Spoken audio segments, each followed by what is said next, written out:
أنا مريم. مزوجة الحمد لله براجل الله يعمرها دار وغني بوك وفلوس، وعايشين في واحد الفيلا بجردة ما خصنا حتى شي خير. المشكلة اللي عندي هي أنه الطاقة اللي عندي أنا ماشي هي الطاقة اللي عنده هو، فهمتوني؟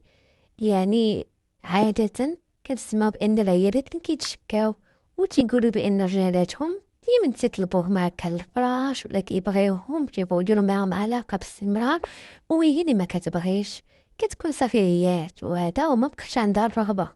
أنا عندي العكس، أنا ديما مكرهش أنني ندير علاقة 3 4 10 مرات في النهار ما كنعياش، وهو والو عنده الأمور ميتة، مع العلم أنني الحمد لله عندي معاه وليدات وكل شيء. غادي تقول صافي راك عندك معاه وليدات انت أمورك مزيانة شنو بغيتي؟ لا، هذه هي مشكلتي، عندي واحد الطاقة كبيرة أنا كنحس بيها، يعني أموري معاه ماشي ترهيب من هاد الناحية. كنت بعض المرات كنلتمس العذر، كنقول السيد عنده المشاغل وعنده راسو عامر زعما عنده مطارق بزاف، يعني طبيعة الحال تأثر من ديك الناحية. أي حقا هو بحال هكا من نهار تزوجنا، يعني يمكن أنا ما كنتش كنفكر هادشي بزاف، يمكن هاد الطاقة عندي بعد ولات بزاف في الآخر. وبعد المرات كنبقى نلمحلو كنبقى نقول ليه واي هاك الراجل راني محتاجاك، راني هذا هو والو ما كتحرك فيه حتى حاجة. حدو كيجاوبني تيقول لي راه عندي المشاغل دابا ومأثرة عليا وتسني واحد الفرصة دابا نسافر انا وياك، دابا ناخدو راحتنا انا وياك، حتى تيبغي يتغير زعما ويولي حسن وشويه عاوتاني كنرجع عاوتاني باللور كيولي كفاس من اللي كان.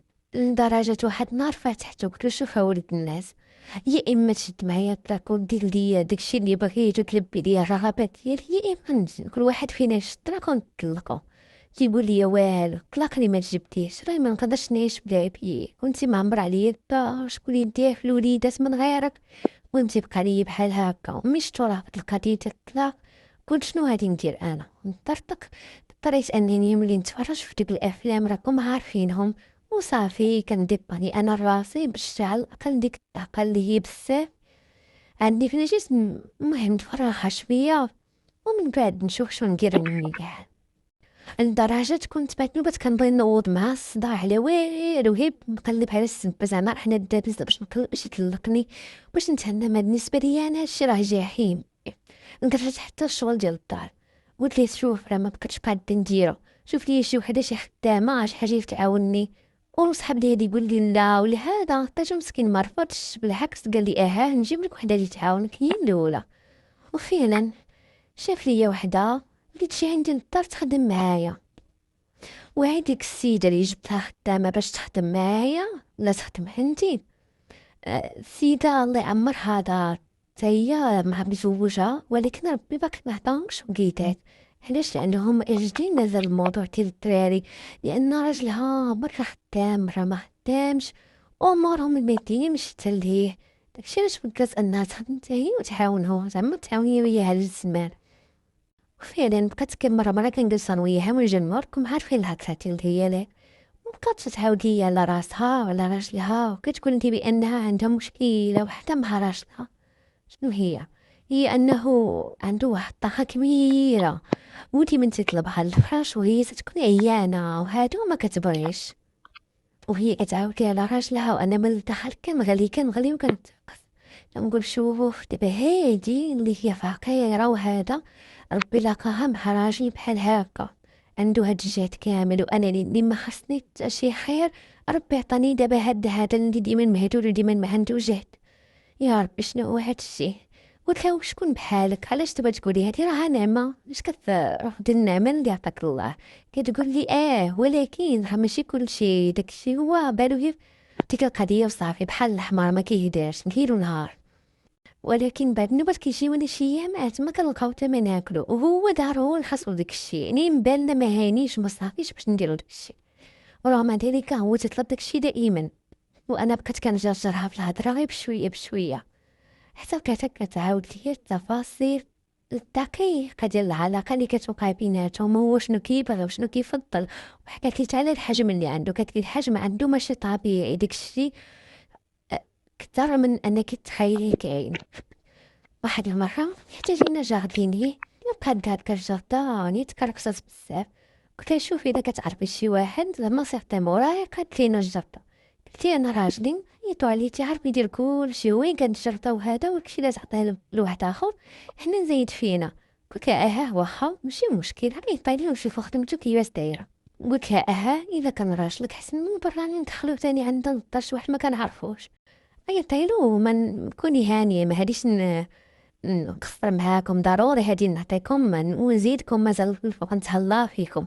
قالت لي شكرا لاله على خداك، شكرا بارك الله فيك. المهم الله غدا جابت راجلها وجابتو للجرده باش يقادها، وانا هشتو الصراحه. كانت ديك المواصفات اللي كانت كتقول هذه هي ما يستحقش داكشي اللي كانت عليه، يستحق كتر وكتر.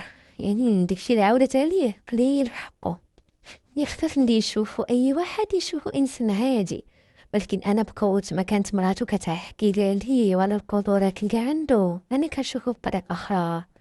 وليت كنشوفو غادي جاي من جهة هكا تدخل الكوزينه الخاصه شي حاجه، وفوق ما كيدوز من حدا مراسو اما تركسها في بلاصه ولا هذا وكيدير هو شي حركات وتيلمسها.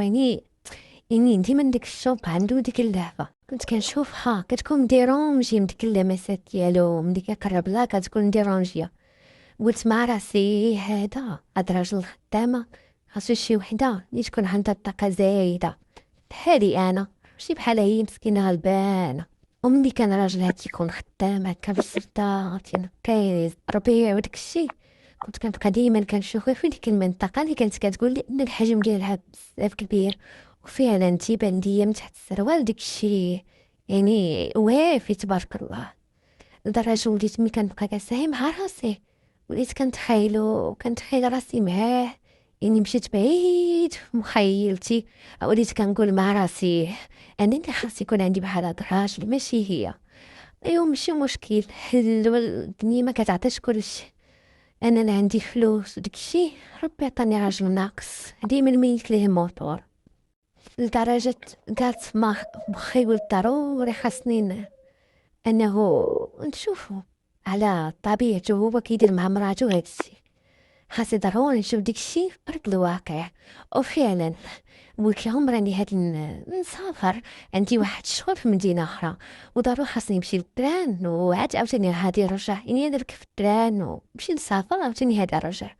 وفعلا بغيت نخليهم هما ياخدو راحتهم في الدار، وحنا ما كان حتى شي واحد.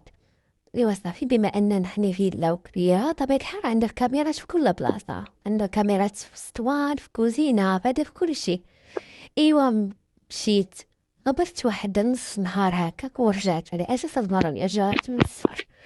ايوا مشيت جري للبيت وخدمت الشاشه باش نشوف كاميرات شنو سجلوا، وفعلا سجلوا داكشي كامل اللي داروا. ولقيت فعلا داكشي اللي كانت كتعاود ليه هو نيت اللي شفت، يعني ديك الصحة وديك الجهد اللي عطاه الله بحال تكون 10 ديال العودان فيه، يعني واحد الطاقة وداكشي كيدير معاها. واخا هي كتبان ليا الفيديو بحال ما عجبهاش الحال وعيات من داكشي، ولكن ديك اللحظة اللي انا كنشوف فيها داكشي حدايا ما كرهتوش انه يكون معايا انا ماشي معاها هي. وعاودت تفرج في الفيديو وعاودت شحال مرة، لدرجة ولات عندي فكرة انه كيفاش نقدر نوصل لراجل الخدامة ويكون بيني وبينه انا شي علاقة، يعني على الاقل نعوضي هاد المدة هادي اللي ما دازت فيها والو مع راجلي. ومن بعد وانا نتفكر ديك الهضرة اللي قالت لي هي، قالت لي بانه انسان ما تياخدش كلشي في هاد الدنيا، كيما هي راجلها عنده طاقة زايدة وانا عندي راجل مسكين موتور ديالو عيان، ولكن راه راجلي يتهلا فيا وكريم معايا وعنده فلوس بلا عدد، وهو مساكن خانو ديك القوة، هو قلب بارد على الخدمة وقليل فاش كيلقاو حتى باش ياكلوا. صافي وقررت انني